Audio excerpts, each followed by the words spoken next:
I know it's been a while since my last upload, but so much has happened over the past weeks, from the finished renovations over in the future LEGO Museum, to me disassembling my entire LEGO city and also, unfortunately, partly destroying it. Everything that has happened, I'll show you in today's video. So first of all, when it comes to disassembling the city, as you know, this will be the core of the future LEGO Museum. So I really try to keep intact as much as possible. First of all, I'm removing everything that's tall, the buildings, the trees and so on. And then I carefully try to pull apart the different modules. When it comes to transporting the modules, I'll show you that at the end of the video. This is a bit more difficult with some of the bigger modules. Right here, for example, this entire section of my city, I carefully slid that onto a giant wooden plate because I absolutely do not want to redo the entire pattern right there. And then unfortunately, with some parts of the back of my LEGO city, well, just take a look. I know it hurts, but I cannot reuse these parts and therefore they have to go. With the rest of the city, I always try to keep intact as much as possible. For example, right here, first of all, I'm removing these giant road pieces. The same goes for the train tracks. They, of course, keep together the different modules and therefore I have to get them out first of all, which wasn't that easy most of the time. The main part of the train layout will, of course, remain also in the future LEGO Museum, but I gotta say that I will modify the layout quite a bit and also add some improvements. The flatter parts of the city are, of course, the easier modules to transport, and now when it comes to the mountain, this is where it gets a bit more difficult. I quickly wanted to give you a live update from the mountain where I'm currently working at. This is why I was always talking about the different modules and not connecting base plates, because I simply need to be able to pull them apart. So far it seems to be working okay, I guess. I have one double module right here, although I'm not too sure if I did that on purpose or not. And for the rest, well, this will be a giant puzzle once I've transported everything to the other location. I have a lot more stored in the other rooms. I'll show you that in just a second. But now back to the mountain where it gets more and more difficult as we get higher modules. As you can see, I'm really careful when picking up this first mountain module because first of all of the weight of the entire thing and then the support structure. With this module, for example, honestly, I don't think this is going to survive transporting it to the other location, but well, I'll then simply have to rebuild. And now, in order to really ramp up the speed here, I've recorded this time lapse for the rest of the day. As always, first of all, I'm taking off buildings, and then for the rest of the modules, as soon as everything's disconnected that could break off during the transportation, I can then pull out the different modules, store them, and then hopefully transport them without too much damage. Once again, in this area, I had a few more modules that were a bit more difficult to transport. For example, right there, the train station. This is connected over 4 giant base plates. Therefore, I'll most likely once again slide these bigger modules onto a bigger wooden plate and transport them as this entire fraction of the city. Some parts were, of course, also a bit easier to take apart. For example, the harbor right there. And now I think it's time to take a look at the current status of me packing everything together. In here, I still have a few more modules remaining because I simply ran out of space. I'll take you on a quick tour right now and then you can actually see the problem. First of all this is packed stuff I need to get over to the other location. These are a few of the modules. I'm not too sure about how well they are going to survive. In here I have different buildings. These are the train tracks. Then coming around the corner into the Wild West room, boxes everywhere as you can see. And in here I have stored the mountain, or at least what's currently remaining of the mountain. I'm a bit nervous about the support structure of some of the taller modules from the mountain because, well, I'm not too sure if they are going to survive, to be honest with you. But this is what this room currently looks like. Oh yeah, and seeing all those modules where the moon base was, you might have also asked yourself where that went. This was honestly probably the only part that was satisfying to pack because the entire moon base fit into one single box. It was, of course, more robust. I obviously didn't add vegetation to the moon surface and therefore this was super easy and super fast to store. Within 5 minutes, the entire moon base was packed and ready to go. And now before I'll show you the progress in the new location, this is something I've never shown on this channel. This is my metro station from my very first LEGO City layout and something that has been stored underneath my LEGO City for 2 years now. and I'll now renovate the entire thing, and then this will be part of the next Lego City once again. Alright, and now to the renovation work and the part I'm most excited about for this video.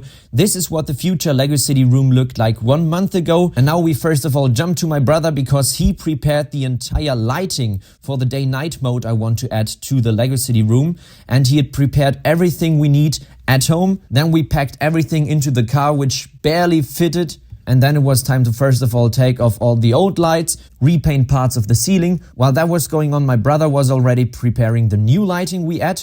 And now for the first test, you can immediately see how much of a difference that makes, having decent lighting installed. Then we spent 2 entire days not only mounting the lights, but also connecting everything. That was such an annoying part, I can't even tell you. Also, there was one last part I had to finish off, which was the backdrop of the Wild West mock, because that area wasn't finished so far. I know some of you wanted me to add a sunset in the backdrop of the Wild West mock. Although I absolutely love this idea, there's a reason I'm not doing this for this part of the Wild West mock, because at some point in 2 or 3 years, I want to extend the city into this corner, and then the Wild West mock gets moved downstairs, and then we can add the sunset. But since my brother has just finished installing the lighting, I think it's time to take a look at this. It took us 1.5 days to connect all the lights on the ceiling. A few cables are still hanging out, but now, as soon as I turn on the switch, just look at this. Isn't this awesome? And now I can separately, back there where the Wild West mock will be, turn on this switch right here. And now, it always takes a few seconds. There we go. We have a separate light for this corner right there. And I'm really looking forward to that. In a few minutes, I'll show you the day-night mode. There were so many other things we had to do. For example, covering up all the windows. Curtains are, of course, the easiest choice. Then for the backdrop of the city, I had this folding mechanism for the windows where we had several gaps remaining. If you've watched the last renovation video, you know exactly what problem I'm talking about right there. Then for the other windows that were a bit more difficult to reach, I decided to build a wooden frame and then simply nail curtains onto this frame and place the entire thing into the window. I initially tried to cover up the windows using a sort of foil, but this didn't work out at all. And then so many other things were just annoying work that had to be done.